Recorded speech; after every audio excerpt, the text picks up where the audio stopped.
Right, hey guys, how are we doing? Back with another video from Annie News, continuing with the cut content videos for Overlord.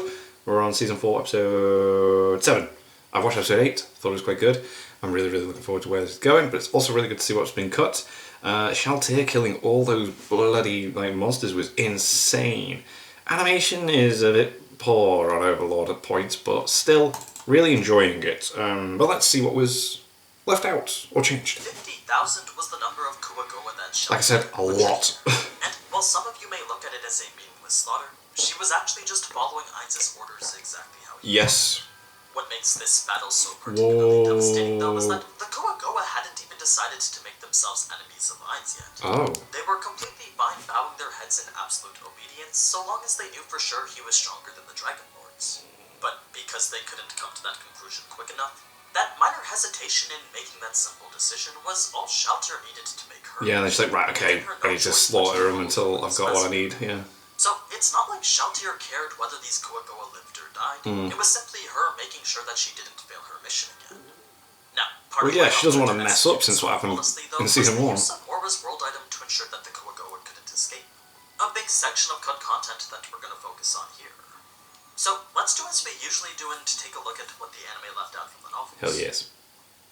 Episode 46, The Frost Dragon Lord. The Frost Chapter Dragon 5 from Lord. Volume 11 of the light novel.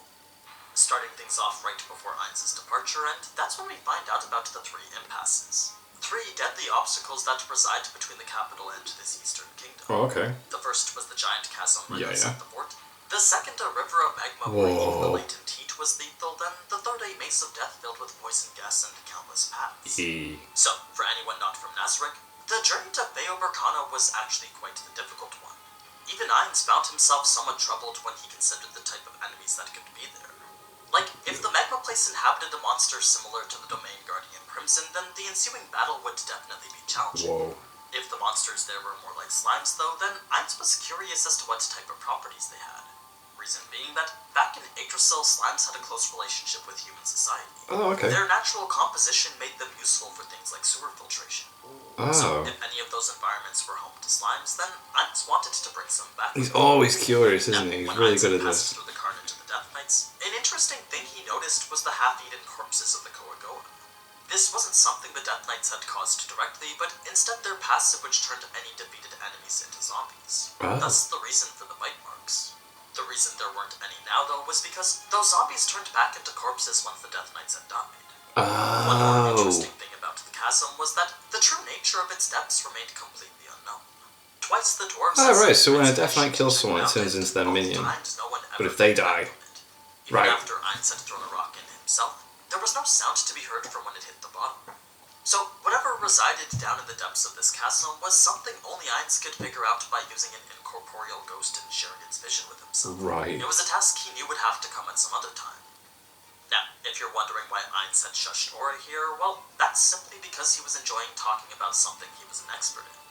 You see, tips in PvP like the ones he was giving Shalltear was quite literally the only thing Ainz felt fully comfortable lecturing. Right, yeah, cool. It was the only area of expertise he felt he could show off his knowledge in. Definitely, he's very happy because everything else is very like, oh yes, I totally meant to do that. Yeah, I get it. Enjoy basking in his brief moment of well-deserved attention.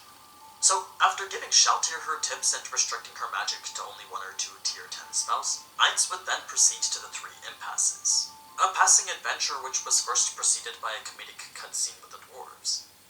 With Ainz having gone to reclaim the capital, all the chiefs except for the commander and the smithing one were currently brainstorming as to how to counter Ainz. Roster contemplating how to actually fight back. The conclusion they could come to was to just do nothing. Yeah, There was what are you too gonna much do? risk to even try and run away from him. So, when one of the chiefs wanted to go update the smithing one, he found him to be holed up in his workshop not responding to anyone. A rather normal response considering the project he was given, but not quite the same since his hammer couldn't be heard. If you're wondering what he was doing, well, the project this master smith was working on was armor for Zardyusu. An important task directly given to him by Ainz, along with a level 45 Yggdrasil medal that the dwarf had... Mate, they'll even allow a lot, aren't they? Like, Light Novel seems to want to make him quite integral. Well, it's actually Ainz wanting to keep the lizard men, feeling like they're important. Oh, I wish I was watching the new season of Danmachi, man. Then, to make things worse, no matter how hard he hit it with every tool available, the even scratch it, yet alone reshape it. It was the ultimate challenge that practically spitted his face as the self-proclaimed pinnacle of blacksmithing. Ainz couldn't have known that this would be the outcome, but once again he had amounted a person's life work to nothing. All the years put into becoming the best at what he did meant absolutely nothing when faced with this ingot he couldn't even warm. It was a detrimental feat so devastating to his ego that the next day the chief of smithing was nowhere to be found. Damn. He had run away and taken the rare metal with him. Oh, Fast sneaky forward bastard. after the 3 impasses were passed, and that's when Ainz began to split responsibilities. So, considering that dragons were the most powerful opponents in Yggdrasil, Ainz felt it was best to face them himself.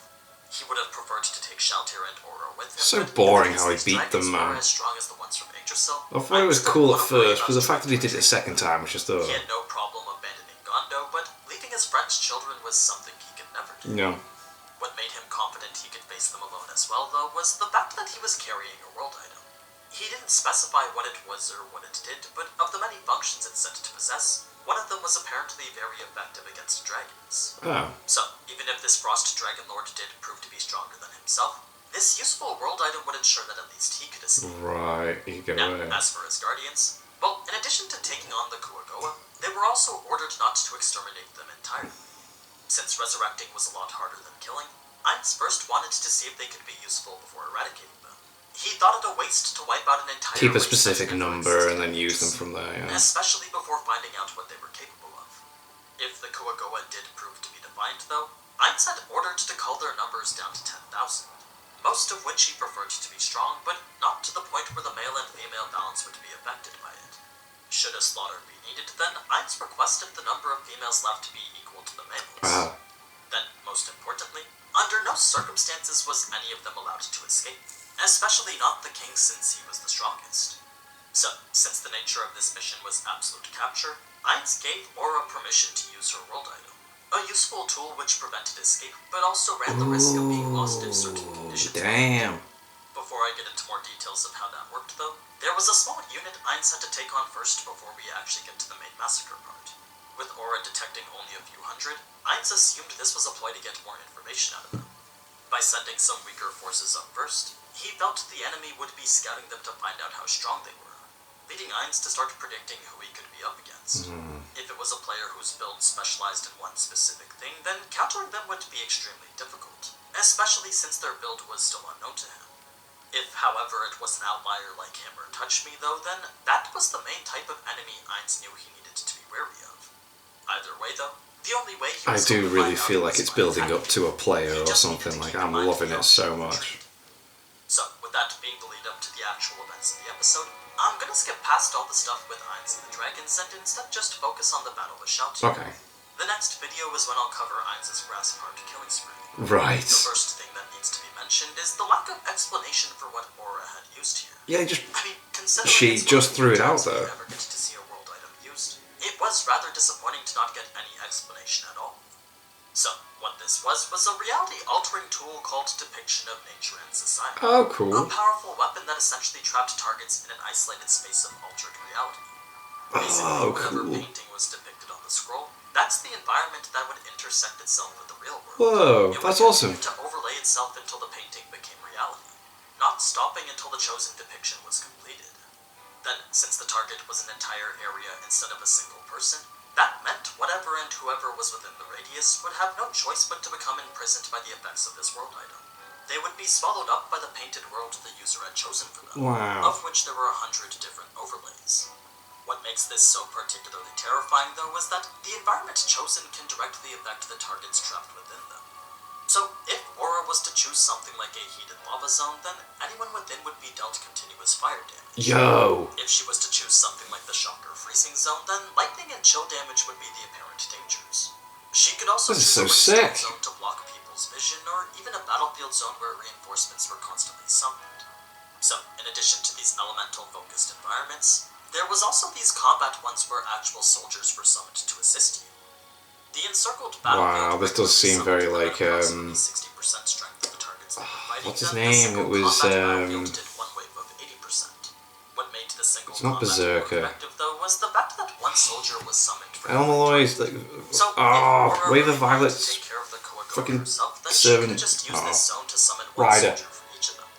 Sure, they wouldn't be as strong as their opponent, but at 80% strength they would definitely be a challenge. Now, despite that being a pretty powerful aspect of it, the most fearsome was the user's ability to choose which effects were applied to who. What I mean is that, if the environment Aura had chosen was, let's say, the lava zone, then she could also choose which of the targets within it would be immune through fire resistance. She basically had near absolute control over the people she was trapping. Wow. If, however, someone being trapped was in possession of their own world item, then naturally they wouldn't be affected by it. The painted world would no longer be this involuntary maze, but instead an alternate reality in which they would merely appear inside. Then, whether or not they chose to be affected by it was a voluntary choice that needed to be made by them. That being the case, both Ainz and Shalltear had to do exactly that. As holders of their own world items, it was the only way they could enter the altered world Aura had made for them. Now, with all that said, there was one weakness in which this world item could be defeated by. A rather destructive fault that countered its ability to be used as many times as the owner wanted. And what that was the addition of a single random escape route that the targets could exit from. Oh. Whenever any of the 100 environments was chosen, 1 out of 40 possible escape routes were randomly added to it. Right. Giving them a possibility to get out. Because it's video game-esque, isn't it? Like, the opponent needs to have a chance. The owners to beat in order for possession to be transferred, but with this specific one, the only condition was escape. So, if any of the Kua Goa were to find this single escape route, then the moment they stepped outside would grant them sole ownership of this world item. Oh, whoa! Okay, that's mental. And return the altered reality back to the state it was originally in. So, with that being the worst case scenario, Ainz had easily prepared for it by having the Hanzos camp the exit. Under no circumstances of course, he's an absolute taken genius. away from him, especially since this was the exact way that their own guild had stolen it. Right. Yo, they got it from doing that. The guild they stole it from had kept asking for it back. They seemed to think Ainz would just hand it over to them. Of course, since we're dealing with Momonga here, he felt that he was teaching them a lesson. To him, if you didn't want something stolen, then you shouldn't even have it on you in the first place. That's mental. It should be locked up in a treasure chest and kept far away from anyone. But anyway, now that you know how this world item works, all you need to know for this fight was that Aura chose a simple zone. A basic alternate reality that didn't apply any adverse effects to those trapped within, but instead simply made it so that they couldn't run away or hide. There did exist that single escape route, but once again that was guarded by They were guarded by those. Cool. So the Kua Goa were basically trapped in an open arena where facing Shalltear was their only option. Now, with 60,000 troops at his back, Pamper Euro had hoped his numbers would intimidate any person crazy enough But no, not bothered. Like, even if their opponent was those golems or the Dragon Lord himself, both would have a tough time trying to fight against so many of them. The minuscule damage each individual would do would eventually add up and cause enough damage to defeat them. So, considering how these enemies were still unknown to him, he wasn't sure whether yielding to them was even the best option. Sure, he had no problem doing so then rising up again in the future, but if these newcomer threats were weaker than the Dragon Lord, then welcoming a new ruler would definitely not go well with him. That being the case, Ryuro was doing all he could to gather as much information as he could. He preferred to understand who he was dealing with before making any decisions. What made doing so extremely difficult, though, was his inability to read their facial expressions. You see, while their overconfidence was rather apparent, their lack of facial hair made reading anything else extremely difficult. Oh, okay. As creatures who were covered in hair head to toe, the naked faces of the two people standing in front of him made comprehending their expressions near impossible. Oh. It was a racial barrier that made negotiations even harder. Plus, with Shalltear saying everything so matter-of-factly, the growing feeling of fear was clouding his judgment even further. He couldn't understand how it was possible to face 60,000 and still order them around without a single bit of arrogance. It was as if they knew for sure that defeat was impossible. Yeah, like, So, they are going to win. Their attitude was, Ryuro couldn't help but hesitate at what they were asking from him. He still wanted to avoid fighting since he knew that they were stronger. But he was like, this is Shalltear ridiculous. had absolutely zero room for compromise here. Without that immediate answer of I accept, the only option remaining was now that culling of 10,000. Of course, Ryuro couldn't accept that without a fight, so the only conclusion his fear-struck mind could come to was that the two unknowns in front of him were simply bluffing. They were just really good at airing their confidence.